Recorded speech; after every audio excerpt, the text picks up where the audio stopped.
Suėmimo protokolai neblogai. Žinau, skamba kvailai. Einam, tėti. Laikas alaus.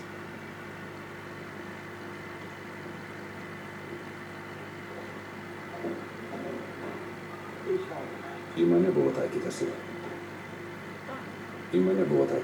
Frankai, ką čia kalbėjai? Aš turėjau mirti. Pasikesinta turėjo būti į mane, ne į Frencelį.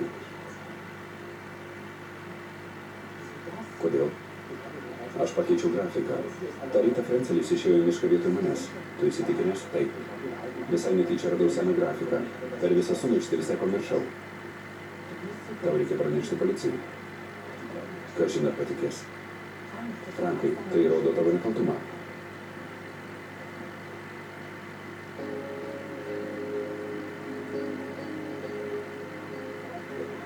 Neatsiprašysiu, negaliu. Ne?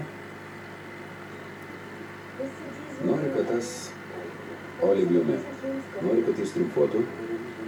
Manai netriumfuos kaip pulsiu prieš ant kelių. Palyginti su to dėmesiu, kokį gautų visur apie tai ištrūbinės, su nemalonumais, kurių sulauktų Berlyno policija. Julija, aš jo nemušiau. Žmogėnas meluoja. Aš žinau, visi žino.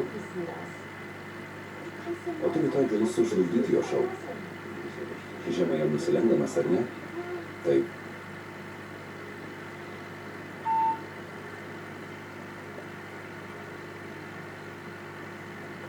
Ačiū.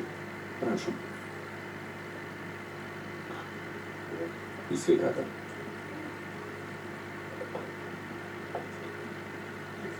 Kad jau viską išsiaiškinau, prašau. Kas čia?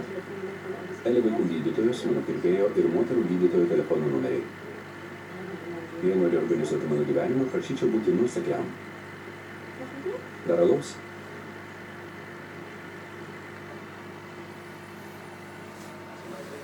Tu dėl to bijaus? Julija, aš tik norėjau padėti. Nežinojau, kad kolegos pešasi, jog pas jį patektų? Nežinau, o turėčiau? Bet to tavo ratai jau tikrai sukiužė. Pagalvok apie Elį, tėtė. Gerai. Žinau, kad nori padėti, bet kitą kartą, kai ką nors organizuosi, įspėk ir mane. Žinoma.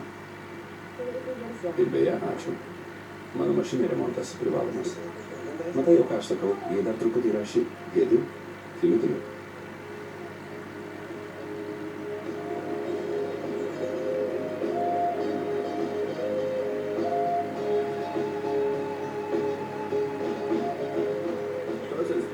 Štolcai yra įsitikinęs, kad kėsintasi buvo ne į Frencelį, o į jį.